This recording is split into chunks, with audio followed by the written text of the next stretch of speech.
إذا أدركه الغرق قال آمنت أنه لا إله إلا الذي آمنت به بنو إسرائيل।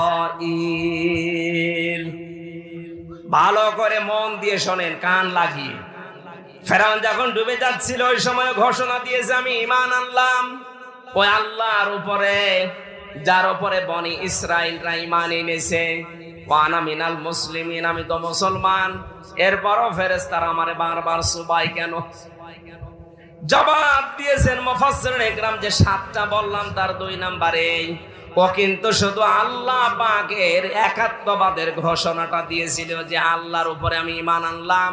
কোন আল্লাহ? বনি ইসরাইল রাজার উপরে ঈমান এনেছে ওই আল্লাহ। এর পাশে